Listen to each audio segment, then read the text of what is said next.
इमरान खान साहब ये कह रहे हैं कि जहां अमेरिका ने पूरी दुनिया के साथ मिलकर मार खाई, अपनी फौज को, अपने इदारों को और अपनी सिक्योरिटी फोर्सेस को इसमें मत फंसाओ। पहले भी हमने बहुत लाशें उठाई हैं, 70-80 हजार लाशें हम उठा चुके हैं अपने कंधों पे, या इससे ज्यादा। हमने एक बुकटी को कत्ल किया था तो 10,000 लाशें बलूचिस्तान में पड़ी हुई हैं। उसके बाद आपकी 70-80 हजार लाशें कबायली इलाकों में हैं। पूरे पाकिस्तान में ममद वाक़े होते थे। वो सिलसिला दोबारा शुरू ना हो तो एक लीडर आपको यही कहेगा कि रास्ता निकालो, बातचीत करो और मामले को हल करो, और फिर सारे मिलकर जब इकट्ठे हो जाएं, एक पॉइंट पे पहुंच जाएं, तो फिर जहां से कोई गलत करे मिलकर उसका कला कमा करो। यह है तरीकेकार अमन लाने का। लेकिन यह शायद पाकिस्तान की एस्टेब्लिशमेंट को सूट नहीं करता। वो अकेले हीरो बनने के लिए जाते हैं, और अकेले जब वो आगे होते हैं तो फिर फंड्स भी खुलते हैं, डॉलर भी मिलते हैं। तो डॉलर की जंग के लिए पाकिस्तान का बेड़ा गर्क हमेशा हुआ है।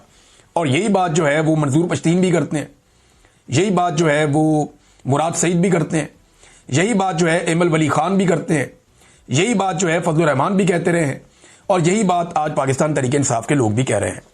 इमरान खान साहब की हदायत के बाद महमूद खान अचकजई साहब हैं, असद कैसर साहब हैं। असद कैसर साहब के घर पे बहरहाल ये हुई है मुलाकात।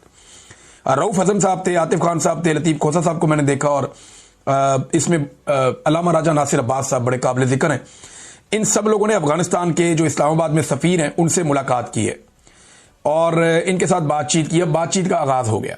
जो इमरान खान साहब की हदायत थी, अली अमीन गंडापुर साहब ने तो बात नहीं मानी। अब हो सकता है कि ये लोग इसके बाद अफगानिस्तान जाएं और अफगानिस्तान की हुकूमत के साथ बातचीत करें, मामलात को आगे बढ़ाएं और कोशिश करें कि कोई पुल का किरदार अदा करें ताकि खित्ते में अमन आ सके। खासतौर पर जो पाकिस्तान के कबायली इलाके हैं जहां पर बहुत ज्यादा कत्लो गारतगिरी हो रही है, यानी हमारी फोर्सेज कत्ल हो रही हैं, हमारी क्यादत को फिक्र ही नहीं।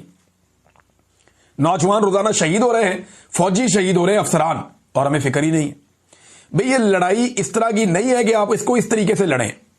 आपको ये लड़ाई को किसी मंतकी अंजाम तक पहुंचाना पड़ेगा और सबको इकट्ठा करके दहशतगर्दी खत्म करनी पड़ेगी।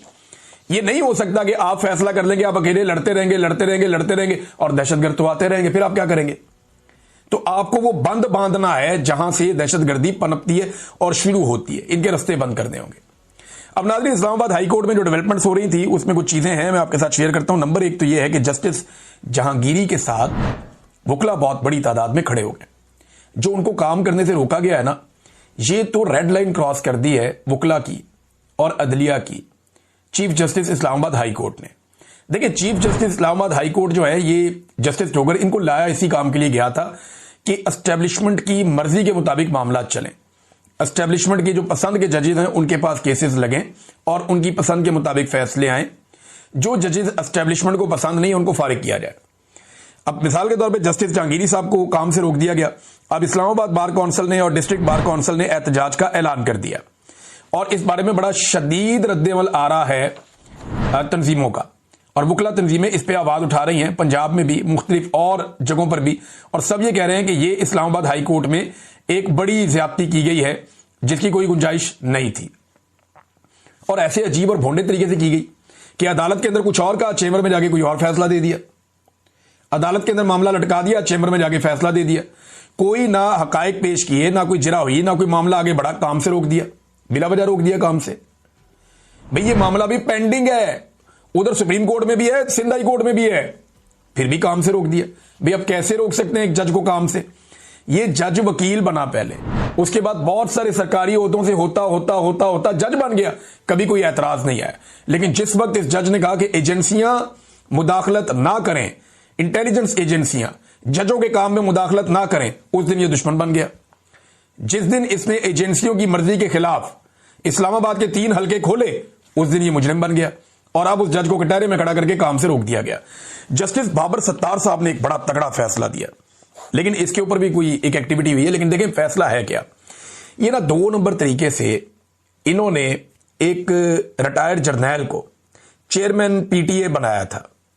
अच्छा, ये जो जर्नैल है इनको चेयरमैन पीटीए जब बनाया था, उसके लिए इन्होंने सारा तरीकाकार ही बदल दिया था। तालीमी काबिलियत भी बदल दी थी।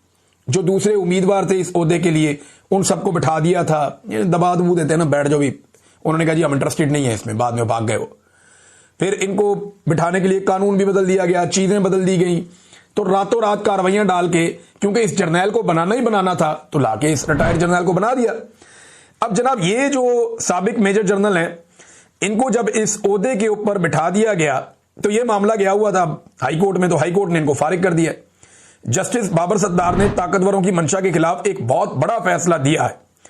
अब यह फैसला तो टिकता नहीं है, लेकिन फैसला तो उन्होंने बिल्कुल मेरिट के ऊपर दिया है। यह टिकता तो नहीं फैसला, क्योंकि उसकी वजह यह है कि रात को यानी 3 बजे अदालत खत्म हो जाती है तो 7-8 बजे पता चलता है कि जनाब वो अपील लग गई है।